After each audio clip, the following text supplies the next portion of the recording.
समन्ता चक्रवालेषु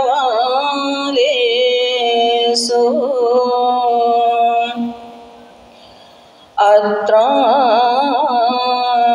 गच्छन्तु देवता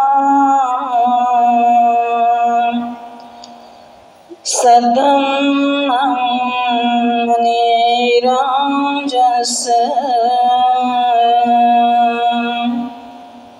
सुनन्तु सद्मुखदं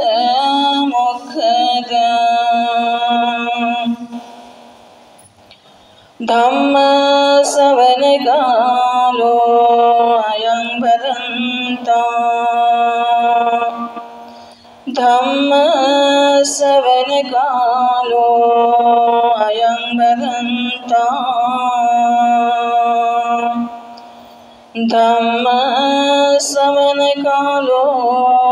अयं भदन्ताम्।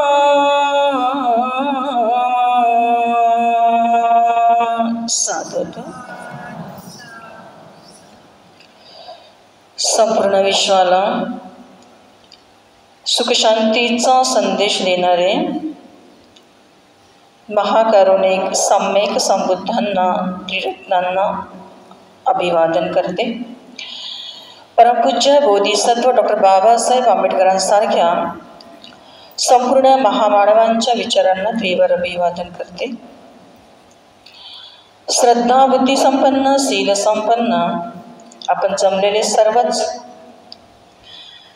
या धम्मवर्गामध्ये उपासक उपासिका बालबालिका आपल्या सर्वांच्या प्रती मंगल कामना करते, आशीर्वाद करते। या ठिकाणी अतिशय परिश्रमाने मेहनतीने आपल्या आयुष्यामधल्या सगळ्या प्रकारच्या जबाबदाऱ्या पूर्ण कर्तव्य सोडून आपण या ठिकाणी जे जमलेले आहात, म्हणजे एक प्रकारचा 2 तासाचा आपण काय केलेला आहे, ग्रहत्याग केलेला आहे, बरोबर। हा 2 तासाचा ग्रहत्याग तुमच्या आयुष्यामध्ये नक्कीच तुम्हाला दुःख प्रदान करणार आहे की सुख प्रदान करणार आहे? सुख प्रदान करणार आहे। सुखाला प्राप्त करण्यासाठीच आपण एकत्र जमला की दुःखाला प्राप्त करण्यासाठी? सुखाला। म्हणून पहिला जो आजचा दिवस आहे आपल्या धम्मवर्गाचा, विशेषतः आपल्या उपासिका जास्त सहभागी झालेल्या आहेत आणि आनंद होत आहे सर्वांना पाहून, उपासकांना पण बघून। पण आजचा जो विषय घेत आहे आपलाच घेतो आहे, स्त्रीची चेतना आणि तिचे व्यवहार। या संसारामध्ये भगवान तथागतांनी जो धम्म प्रदान केलेला आहे, जो धम्म शिकविलेला आहे, हा धम्म स्त्री पुरुषांना, संपूर्ण प्राणीमात्रांना, सर्वांनाच आपापल्या क्षमतेनुसार ज्या पद्धतीने तुम्ही जितकं पालन कराल त्याचं तुम्हाला फळ मिळतं। पण बुद्धाचा धम्म हा मनुष्याला आस्थावादी बनवतो, निरास्थावादी बनवतो का? नाही। जर जीवनामध्ये आस्था नसेल तर मग आपण जीवन जगू शकू का? नाही जगू शकणार। जर निराशेचाच विचार जर केला आपण तर आपल्याला आपलं जीवन तरी जगावंसं वाटेल का? नाही वाटणार। म्हणून जसंही बुद्धाने म्हटलेले की जगामध्ये दुःख आहे, संसारामध्ये दुःख आहे, परंतु असं म्हटलं की निवड तुम्ही दुःखीच राहाल असंही म्हटलं का? नाही। असं जर म्हटलं असतं तर धम्मप्रवचन ऐकण्याची गरज असते का? या वर्गाचं आयोजन करण्याची गरज असते का? एवढा प्रयत्न करण्याची गरज असते का? नाही। म्हणजे भगवान बुद्धाने जे मनुष्याच्या जीवनाचं अस्तित्व जे जगाच्या पुढे जसं मांडलेलं आहे ते केवळ निराशावादी नाही, तर जे अस्तित्व जसंच्या तसं प्रकट केलं, सत्यता सांगितले, त्यामधून मनुष्य कशा प्रकारे वर येतो। जर दुःख आहे जीवनामध्ये, संसारामध्ये दुःख आहे, तर त्या संसाराला सुखमय सुद्धा कशा प्रकारे बनवता येतं हे सुद्धा तथागतांनी सांगितलं। आणि विशेषतः जसं आपण स्त्री म्हणतो, स्त्रीला 4 गोष्टी प्रामुख्याने जास्त आवडतात. कोणत्या कोणत्या हे तुम्हाला सांगायची गरज आहे का? स्त्रियांना 4 प्रकारच्या प्रमुख गोष्टी आवडतात. एक, सौंदर्य आवडतं. हो की नाही? आपण धर्म चर्चा करतो, धर्म बरोबर आहे की? सौंदर्य आवडते की नाही आवडत? सौंदर्य आवडतो म्हणूनच व्यवस्थित नीटनेटकेपणाने राहतो ना, बरोबर. एक, हे मी म्हणत नाही, हे भगवान तथागतांनी केलेली देशना आहे. दुसरं काय आवडतं? संपत्ती आवडते. संपत्ती आवडत नाही का? सौंदर्य आवडत आहे, संपत्ती आवडेल की नाही? जगणार कसे? व्यवहार कसे करणार? तिसरी गोष्ट कोणती आवडते स्त्रियांना? आदर्शयुक्त संतती आवडते. वाया गेलेली मुलं आवडतात की संस्कारयुक्त मुलं आवडतात तुम्हाला? पण बुद्ध काय म्हणतात, भगवान काय म्हणतात? संस्कारयुक्त संतती सुद्धा आवडते. चौथी गोष्ट, सन्मान आवडतो. ह्या 4 गोष्टी आवडतात. कुठलं? सौंदर्य, संपत्ती, संतती. संतती समज संपत्ती आणि संतती फरक आहे. आणि चौथं, सन्मान. हे 4 गोष्टी ज्या ज्या स्त्रियांना प्राप्त होतात त्या नेहमी हॅपी राहतात. 4 पैकी एक गोष्ट जर मिळत नसेल तर काही ना काही सुरू राहतं की नाही तुमच्यामध्ये? कलह उत्पन्न होत राहत ना, होत नाही का? 4 मधला एक कमी असेल, सौंदर्य नसेल किंवा संपत्ती नसेल किंवा संतती नसेल किंवा सन्मान नसेल, 4 प्रकारच्या मधून एखादं कमी जर असेल तरी सुद्धा तुम्ही शांत नाही आहात का? भगवान बुद्ध म्हणतात, ज्यांना असं वाटतं हे 4 गोष्टीची प्राप्ती असली पाहिजे माझ्याकडे, म्हणजे स्त्रियांकडे, प्रत्येक स्त्रीला असं वाटतं, तर त्याचं एक सुंदर प्रकारे बुद्धाने एक बुद्ध साहित्यामध्ये उदाहरण आलेलं आहे, ज्याला अंगुत्तर निकाय असं म्हटलं जातं. हे उदाहरण थोडंसं मी तुम्हाला सांगते. मल्लिका देवी म्हणजे राणी होती, राजा बिंबिसाराची. ऐकलं ना तुम्ही?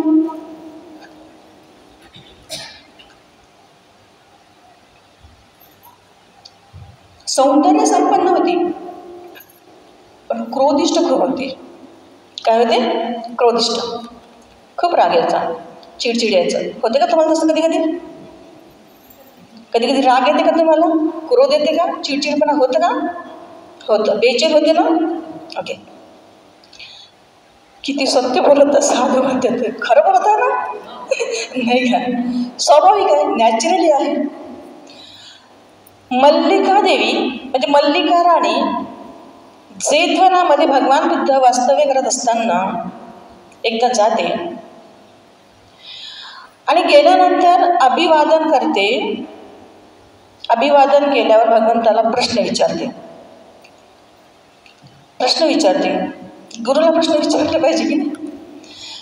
भगवंताला प्रश्न विचारल्यानंतर पहिला प्रश्न ती असा विचारते, भगवान, कुठल्या हेतूच्यामुळे, कुठल्या कारणाच्यामुळे या संसारामध्ये काही स्त्रिया कुरूप आहेत किंवा काही स्त्रिया सौंदर्य संपन्न आहेत?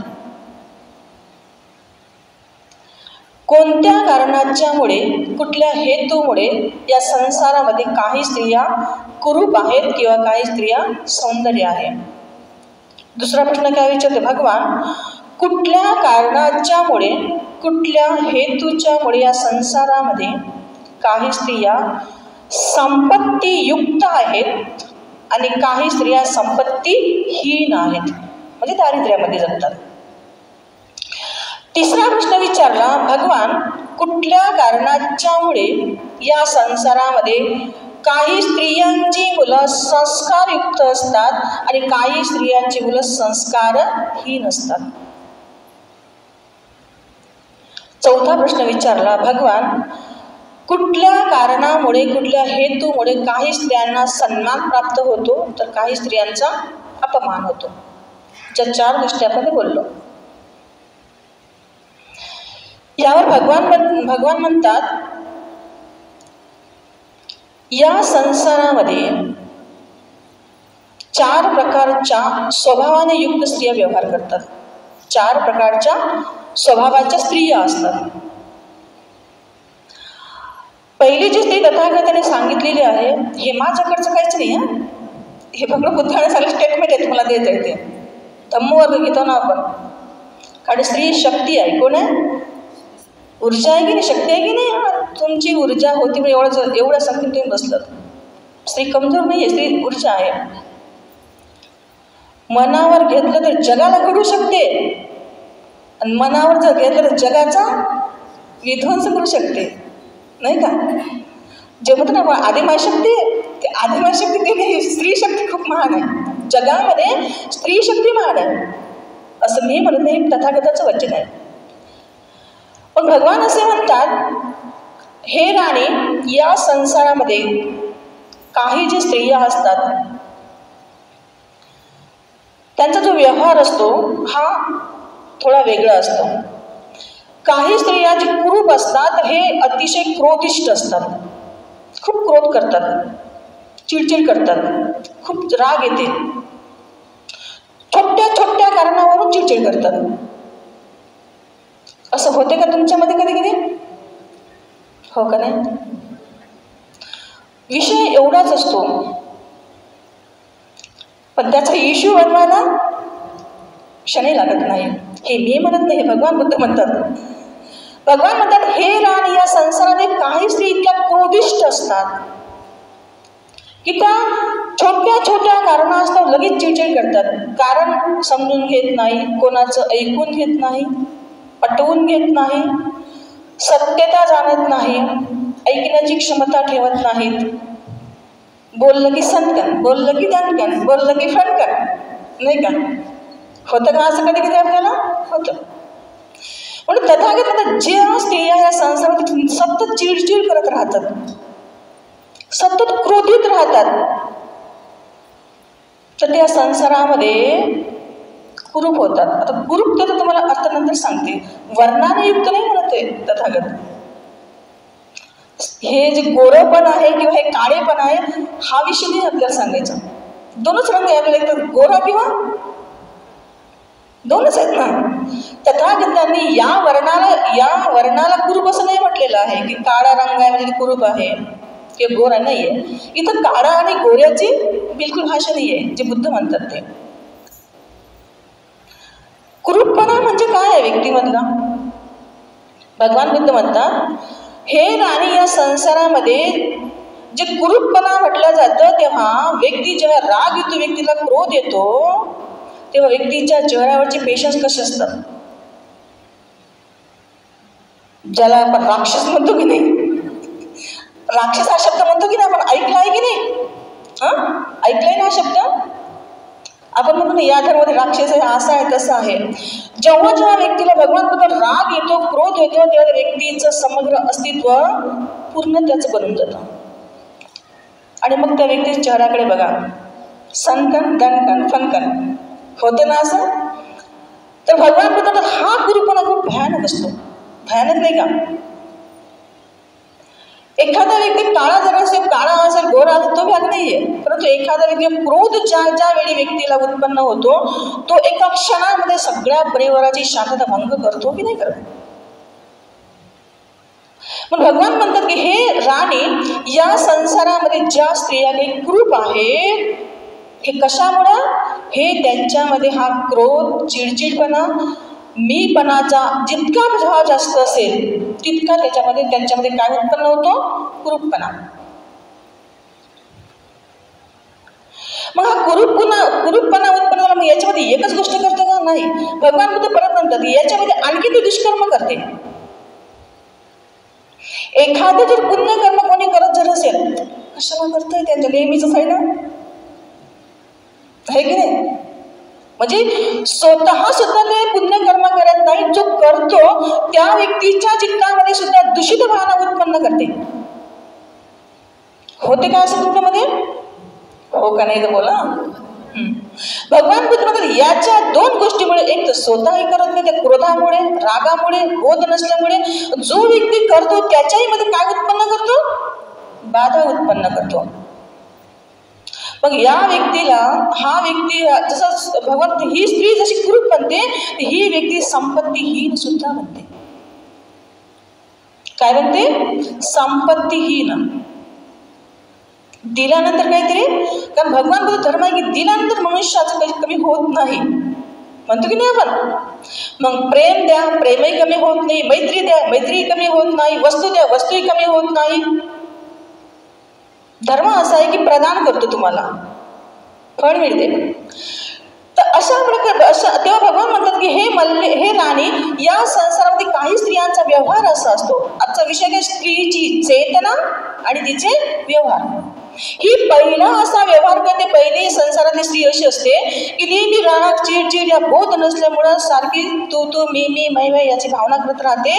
आणि याच्यामुळे तो समोरचा व्यक्ती जर असेल त्याच्याही पुण्याला बाधा उत्पन्न करते. म्हणजे माझंही खरं नाही, मी करणार नाही, तू पण नका करू. मग अशा व्यक्तीला जीवनामध्ये समाधान मिळेल का? याच्यापेक्षा आणखीन कोणतं मोठं कुरूपणा आहे? कोणता कुरूपणा याच्यापेक्षा? शांतता मिळेल का? मिळेल का शांतता? नाही. केवळ पण पापकर्म घडतं. कधी कधी एखादी व्यक्ती पुण्यकर्म करण्यात जात आहे आणि त्याच्या मनामध्ये उत्पन्न करत नाही, बाबा हा कशाला हे करतं. परत त्या व्यक्तीच्या चेतनाची धारावधी तोडल्या गेली तर डबल झालं की नाही? मग दुःख डबल नाही येईल का? एक पटेल डबल नाही ना. भगवान तथागत हे राणी, या संसारामध्ये पहिल्या प्रकारची स्त्री अशी असते की जी असा व्यवहार करत असल्यामुळं ही स्त्री एक प्रकारे काय बनते? कुरूप बनते. ही वर्णानेच कुरूप नाही, हे सगळ्या व्यवहाराने कुरूप बनते आणि संपत्तीही नसते. आणि त्याच्यामुळे भगवान बुद्ध म्हणतात ही जी सौंदर्य संपन्नता असते तिला कधी प्राप्त होत नाही. कारण कधी चेहरा 12 वाजलेले असतं, है की नाही? चांगलं बोला तरी 12 वाजलेले असतात, वाईट बोला तरी 12 वाजलेले असतात, प्रेमाने बोला तरी 12 वाजलेले असतात. कसंही बोला चेहरा नेहमी प्रसन्न नसतोच. याच्यापेक्षा आणखीन कोणता मोठा कुरूपपणा जीवनामध्ये आहे का? नाही. भगवान बुद्ध म्हणतात हे राणी, अशा प्रकारचा व्यवहार करणारी स्त्री जीवनामध्ये ना स्वतः सुखी राहते, ना ती परिवाराला सुखी ठेवते, ना कोणाला सुखी ठेवते. ही पहिल्या प्रकारचा स्त्रीची चेतना आणि तिचा व्यवहार. भगवान तथागत परत म्हणतात की या संसारामध्ये काही स्त्रिया सौंदर्य संपन्न असतात परंतु संपत्तीहीन असतात. काय असतात? संपत्तीहीन असतात. पहिली तर कुरूपही असते आणि संपत्तीहीन असते, पण दुसरी कशी असते? सौंदर्य संपन्न असते पण संपत्तीहीन असते.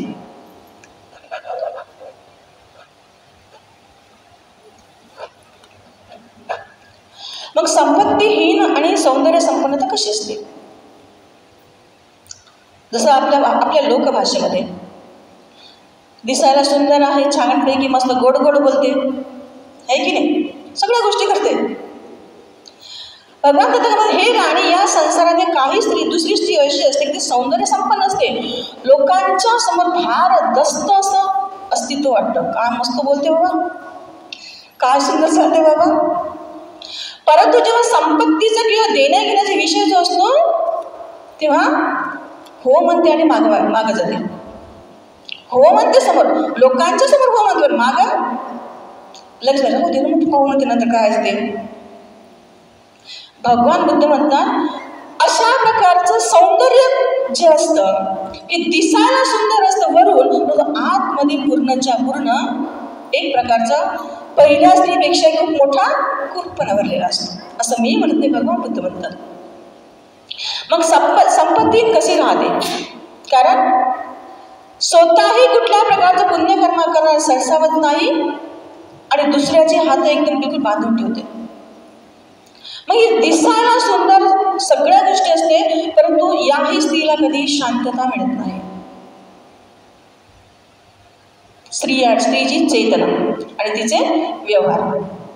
तिसरं तथागताने सांगितले की संस्कारयुक्त जे म्हणतो आपण संतती, सर्वात मोठा विषय आहे संसारामध्ये स्त्रीच्या संततीचा. तुमच्याकडे खूप मोठी संतती असू द्या, संपत्ती असू द्या, तुमच्याकडे खूप मोठं सौंदर्य असू द्या, पण तुमची संतती, त्या संततीचं काय? तुम्ही सुखी राहू शकाल नाही. भगवान बुद्ध म्हणतात ही अशी अवस्था त्या स्त्रियांच्या जीवनामध्ये का उत्पन्न होते? कशामुळे? कारण ज्या काळामध्ये जे संस्कार द्यायला पाहिजे ते संस्कार न दिल्यामुळे आणि असा हा स्वतःचा व्यवहार चुकीचा असल्यामुळे परिणाम पडतो की नाही मुलांवर? पडतो ना. घरामध्ये तुम्ही जर संध्याकाळी थोडीशी वंदना जर घेतली तर मुलं वंदना करतील ना घरातली, पण तुम्ही जर नाही केली तर मग मुलं करतील का तुमची? नाही करतील. मग त्याचा परिणाम तुम्हाला कसा होतो? मग आता मोठं झाल्यावर शिकवता येईल का? मोठं झाल्यावर काय शिकवणार मोठं झाल्यावर? पण भगवान तथागत म्हणतात काही या संसारामध्ये जे स्त्रिया असतात ह्या सौंदर्य संपन्न असतात, संपत्तीहीन असतात, पण तिसरी जी स्त्री असते ही संततीच्या सुखाने नेहमी मनातल्या मनामध्ये कुडकुडत असते. समाजामध्ये तुमची किती चांगल्या प्रकारे वाहवा असेल, पण स्वतःच्या संततीमुळे जर तुम्ही दुःखी असाल तर तुम्हाला झोप लागेल का? झोप लागेल का? झोपच नाही लागणार तुम्हाला. एखाद्या परिषदेला गेला, चांगल्या प्रकारे भाषण केलं, चांगल्या सगळ्या केलं, घरी आला तुमचा मुलगा तुमच्याशी उद्धट जर बोलला तर कसं वाटेल? फील कसं होईल तुम्हाला? चांगलं फील होईल का? समाजामध्ये इतका मोठा सन्मान तुम्हाला मिळाला, पण स्वतःच्या मुलांना आल्याला तुमचा अपमान केला तर कसं वाटेल तुम्हाला? भगवान बुद्ध म्हणतात हे असं का होतं? जेव्हा ती स्त्री जेव्हा मुलं संस्कार युक्त द्यायची त्याची पडदा टाकते. काय टाकते? पडदा टाकते. आणि पडदा शेवटी पडत असतो. पडदा सोन्याचा असला तरी पडदाच आहे, साध्या कपड्याचा असला तरी पडदाच आहे. चौथं जे सांगितलं, हे राणी या संसारातील काही स्त्रिया सौंदर्य संपन्नही असतात आणि संपत्तीयुक्तही असतात. मेरा भी भला सबका भला, मेरा भी भला सबका भी भला. धर्म काय शिकवतो आपल्याला? माझंही मंगल सर्वांचं मंगल, नाही का? भगवान तथागत हे मल्लिके हे राणी या संसारामध्ये काही अशा स्त्रिया आहेत जे धर्मासारख्या वागतात. त्यांच्यामध्ये अतूट अशी सौंदर्य संपन्नता स्वाभाविकरित्या उत्पन्न होते. धर्मवान स्त्रिया हे नेहमी कशा असतात? रिफ्रेश असतात की यांच्या चेहरा 12 वाजलेले असतात. रिफ्रेश राहतात ना. कष्ट झाले तरी काय म्हणतात? इतकं चांगलं पुण्यकर्म करत आहो हे म्हणता क्षणी त्याचं चित्त शांत होते, प्रसन्नता लाभते की नाही तुम्हाला काहीतरी? मग यांना संपत्तीचा कशा प्रकारे लाभ होतो? भगवान तथागत असे म्हणतात हे एकच काम करत नाहीत. जसं मग मला मी समाजाची समाजसेविका आहे, घराकडे पण दुर्लक्ष नाही करत. शक्य आहे तुम्हाला करणं? मुलांचं ट्युशनकडे लक्ष दिलं नाही किंवा तुमच्या साहेबांना तुम्ही टिफिन वेळेवर दिला नाही, तुम्ही एखाद्या प्रवचनाला गेल्या, संध्याकाळी आला काय होणार आहे? कला उत्पन्न होणार. म्हणून भगवान धर्मवान स्त्रिया कधी जबाबदाऱ्या सुद्धा सोडू शकत नाहीत, पूर्ण करतात. मग जबाबदाऱ्या पूर्ण असल्यामुळं, धर्म यांच्या असल्यामुळं याचं सौंदर्य वाढते आणि याची संपत्ती वाढते. कारण मेहनत करणारे असतात. पण तथागत असल्या संसारामध्ये ज्या स्त्रिया ह्या सौंदर्य युक्त असतात, संततीच्या संस्काराने युक्त असतात,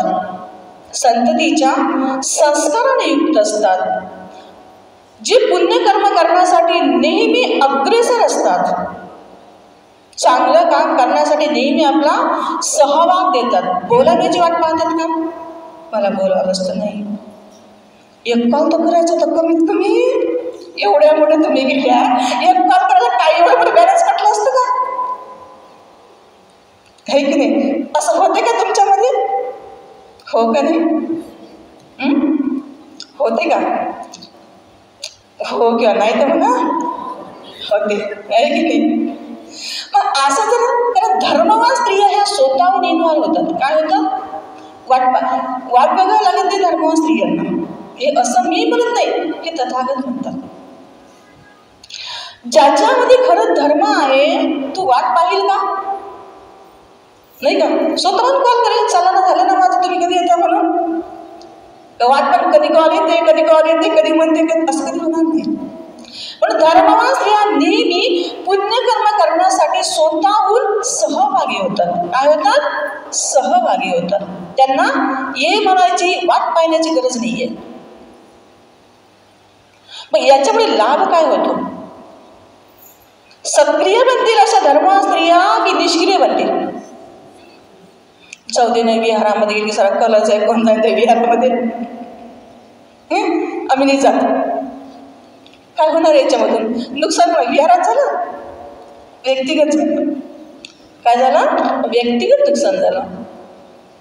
विहारात जा अथवा ना जा, पण विहाराचं नुकसान नाही झालं. नुकसान कोणाच झालं? व्यक्तिगत झालं. कारण जेव्हा मरू आपण, जेव्हा देह त्यागूया, संसाराला सोडून जाऊ, तेव्हा कोणी ना कोणी ते बुद्धं शरणं गच्छामीच म्हणतील ना, दफन करतील तर. धम्मं शरणं गच्छामी म्हणून दफन करतील ना आपल्याला, विधीच घेतील ना, नाही का?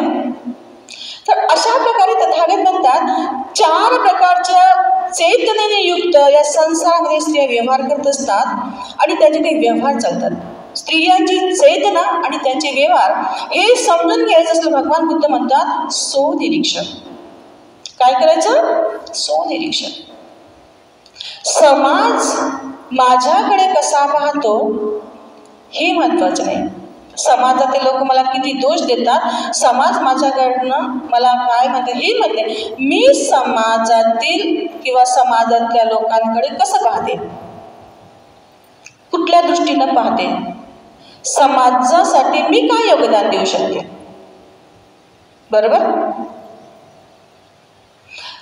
समाजातलं म्हटलं तर आपण, कारण XYZ नेहमी घटना घडतात आणि घडल्या पाहिजे, घडतीलच. कालही घडल्या, आजही घडल्यात, उद्याही घडतील, नाही का? पण भगवान बुद्ध म्हणतात त्या 4 प्रकारच्या युक्त स्त्रिया ज्या असतात, एक तर यांना सौंदर्य पाहिजे असते. एक सौंदर्य तुम्हाला पाहिजे असेल तर भगवान बुद्ध म्हणतात धर्माला धारण करत असताना स्वतःमधलं पहिल्यांदा अहंकार दूर करा, क्रोध दूर करा, चिडचिड दूर करा, मी आणि माझेपणाची भावना दूर करा.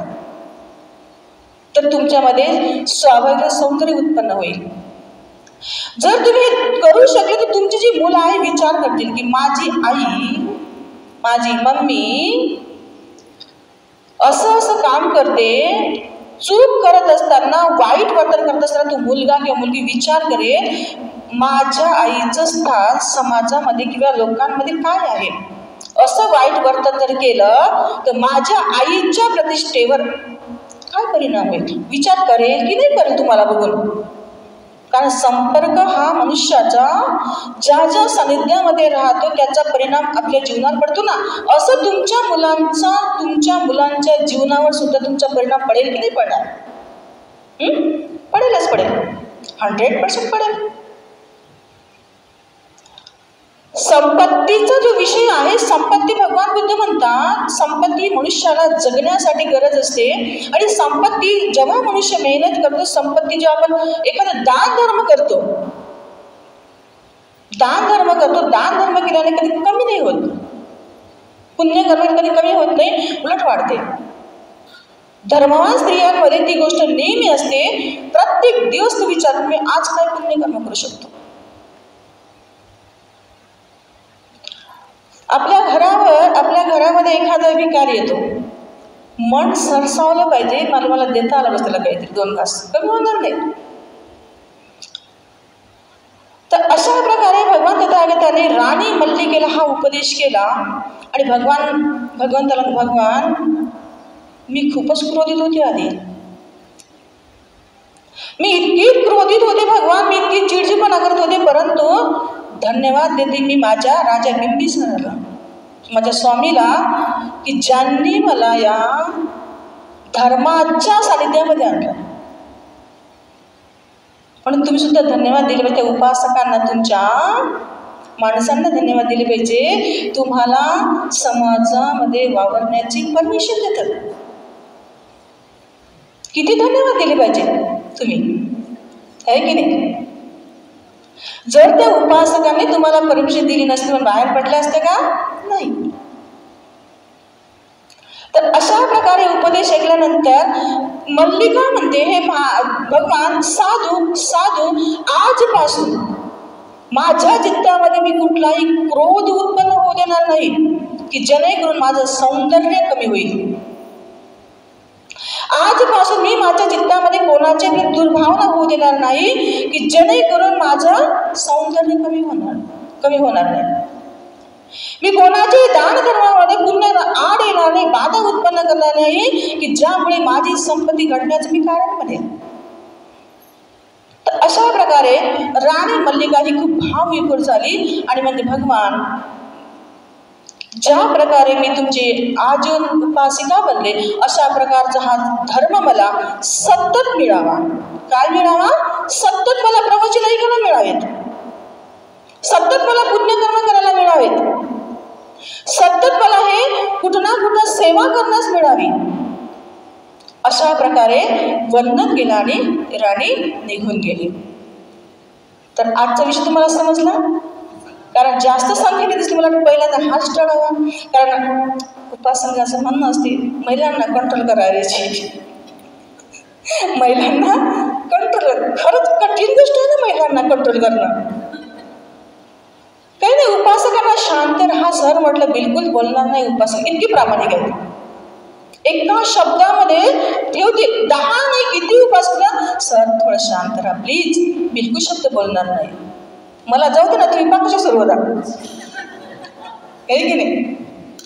म्हणून महिलांना शांत करणं किंवा महिलांना कंट्रोल करणं ही कोणाची मजाच नाही, खूप कठीण गोष्ट आहे. त्याच्यामुळे पहिल्यांदा हा उदाहरण मी आज पहिल्यांदा सांगितलं, कारण तुम्हाला 6 दिवस कंट्रोल करायचे. किती दिवस? 6 दिवस तुम्हाला कंट्रोल करायचं आहे. कारण तुम्हाला 6 दिवस जर तुम्हाला कंट्रोल जर केलं तर 31 मार्च चांगल्या प्रकारे घडेल. तर अशा प्रकारे असो. परत तुमचे पुनश्च धन्यवाद. थोडीशी आता आपण मैत्री भावना करूया. 5 मिनिटं परत मैत्री भावना करूया. थोडं रिलॅक्स व्हा. 2 मिनिटं थोडे डोळे बंद करा परत.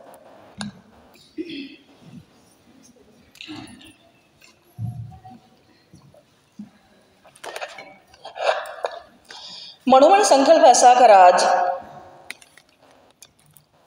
आयुष्यामध्ये मी किती कोणाशी वैरत्व केलं याचा मी विचार नाही करणार. कळत न कळत झालेल्या सगळ्या चुकांची मी एक प्रकारे इथे कबुली करतो आहे. प्रत्यक्षरित्या बुद्धविहारामध्ये त्रिरत्नाला साक्ष ठेवून, या पवित्र बुद्धविहाराला साक्ष ठेवून एक प्रकारे मी माझ्या आयुष्यामध्ये कळत न कळत घडलेले सगळे अपराध मी कबूल करतो आहे, स्वीकार करतो आहे, असा भाव चित्तामध्ये उत्पन्न करा. जीवन अनित्य आहे, जीवन क्षणभंगूर आहे. जीवनाचा कधीही त्याग होऊ शकतो, देह कधीही सुटू शकतो, श्वास कधीही थांबू शकतो. मी आणि माझं म्हणण्यासाठी काही नाही, केवळ माझं स्वभाव, माझं वर्तन, माझं जे व्यवहार आहेत, चांगले व्यवहार आहेत, पुण्यकर्म आहे, हेच माझी गती ठरवणारे आहे. म्हणून कोणाशी मी वैरत्व करणार नाही असा मनामध्ये भाव उत्पन्न करा आणि थोडा वेळ 5 मिनिट थोडं रिलॅक्स राहा, शांत राहा.